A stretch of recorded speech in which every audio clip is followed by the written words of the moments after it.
Part 2. Directions. In this part, you will hear 3 conversations. The conversations will not be repeated. There are 4 questions for each conversation.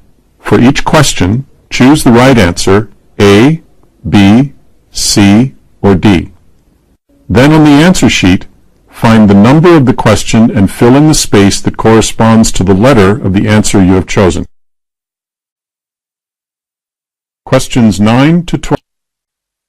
2 overseas students called Spiros and Hiroko have just finished the first semester of their university course. They are discussing with their English language teacher how they coped with the course. First, you have some time to look at questions 9 to 12.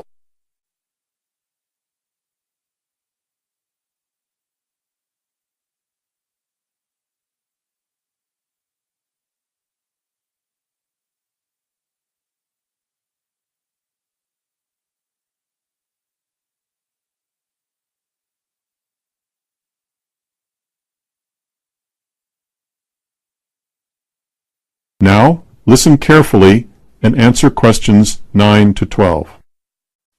Before we start, Spiros and Hiroko, thanks for coming in today to talk about your recent study experiences, and congratulations to you both in doing so well in your first semester exams. Thank you.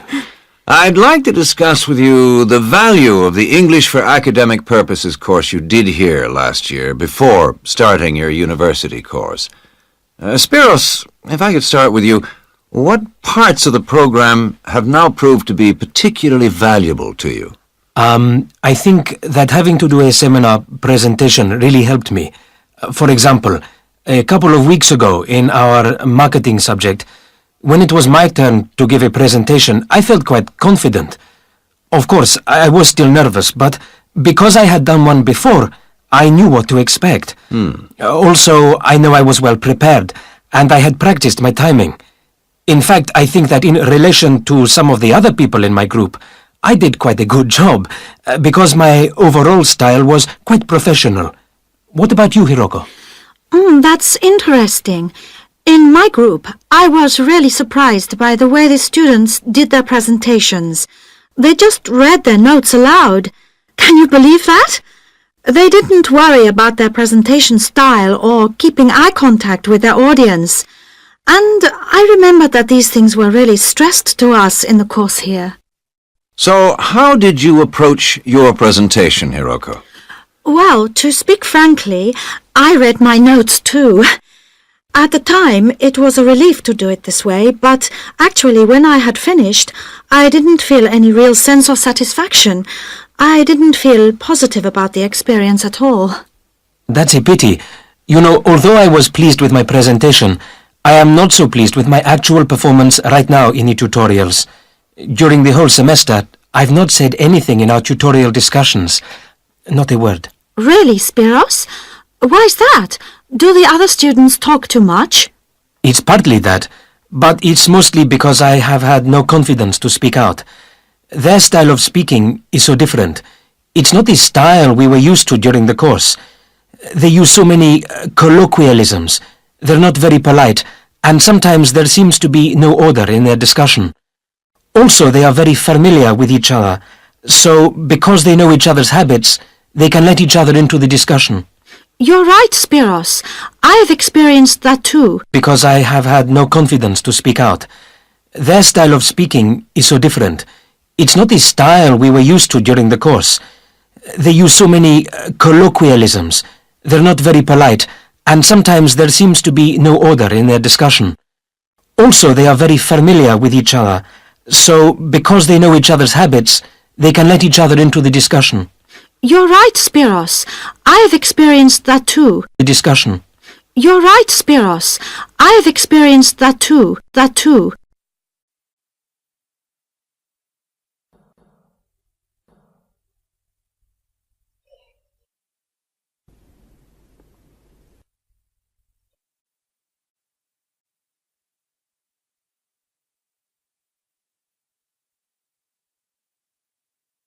Questions 13 to 16.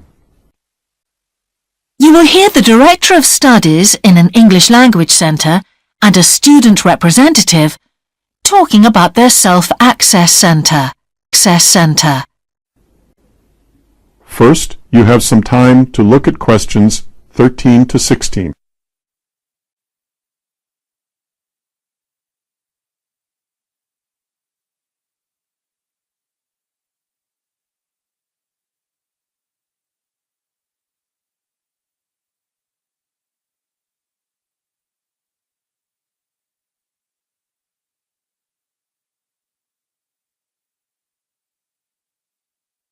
Now, listen carefully and answer questions 13 to 16.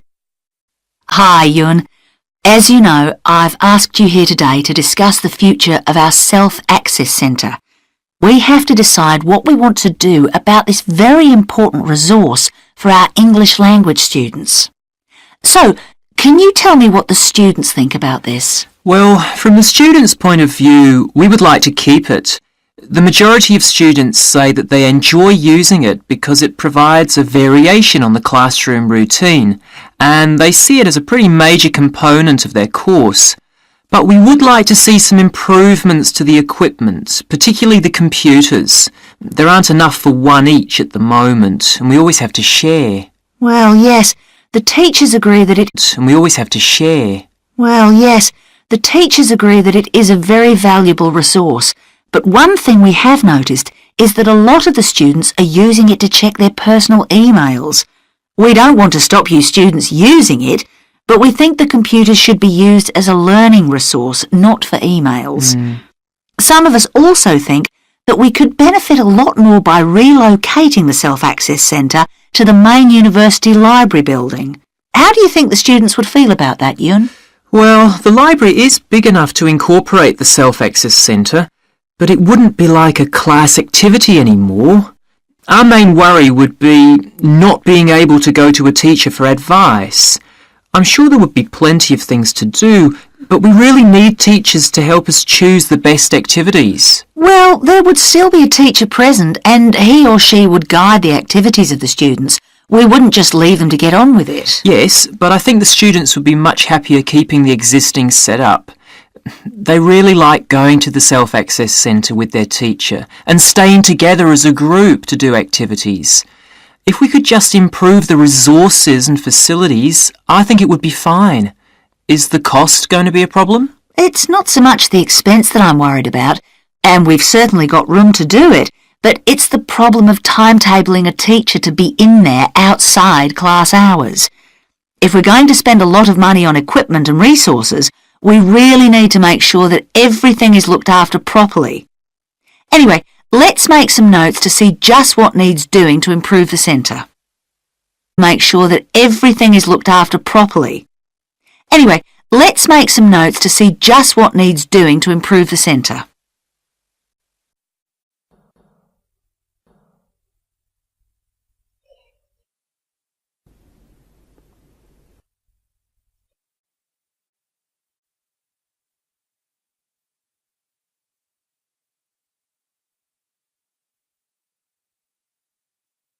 Questions 17 to 20.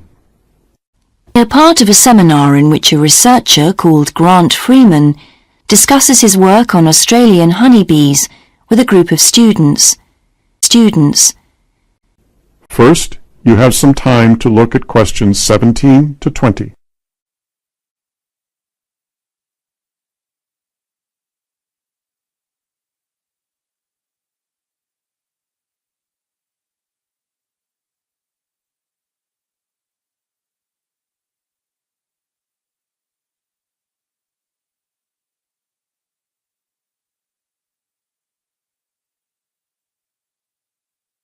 Now, listen carefully and answer questions 17 to 20. Good morning, everyone. In today's seminar, Grant Freeman, a biologist who specialises in identifying insects and who works for the Australian Quarantine Service, has come to talk to us about his current research work. Right, well, over to you, Grant. Good morning, everyone. I'm sure that you know that the Quarantine Service regulates all food brought into Australia. Well, obviously they want to protect Australia from diseases that might come in with imported goods, but they also want to prevent insect pests from being introduced into the country, and that's where I have a part to play. Anyway, my current research involves trying to find a particular type of bee, the Asian honeybee, and finding out whether there are any of them around in various states of Australia. We discovered a few of them in Queensland once and eradicated them. Now we're pretty keen to make sure that there aren't any more getting in, particularly to New South Wales and other states. What's wrong with Asian honeybees? Are they so different from Australian bees? Well, in fact, they look almost the same, but they are infested with mites, microscopic creatures which live on them, and which can seriously damage our own homegrown bees, or could even wipe them out. Well, what would happen if Australian bees died out? Well, the honey from Australian bees is of excellent quality, much better than the stuff the Asian bees produce. In fact, Australia exports native queen bees to a large number of countries because of this. When the European honeybee was first discovered out in the bush, we found they made really unpleasant honey, and they were also too big to pollinate many of our native flowers here in Australia. That must have had a devastating effect on the natural flora. Did you lose any species? No, we managed to get them under control before that happened. But if Asian bees got in, there could be other consequences. We could lose a lot of money because you might not be aware, but it's estimated that native bees' pollination of flower and vegetable crops is worth $1.2 billion a year. So in a way, they're the farmer's friend. Oh, and another thing is, if you're stung by an Asian honeybee, it can produce an allergic reaction in some people, so they're much more dangerous than native bees. There could be other consequences. We could lose a lot of money because you might not be aware, but it's estimated that native bees' pollination of flower and vegetable crops is worth $1.2 billion a year. So in a way, they're the farmer's friend. Oh, and another thing is, if you're stung by an Asian honeybee, it can produce an allergic reaction in some people, so they're much more dangerous than native bees. Reaction in some people, so they're much more dangerous than native bees.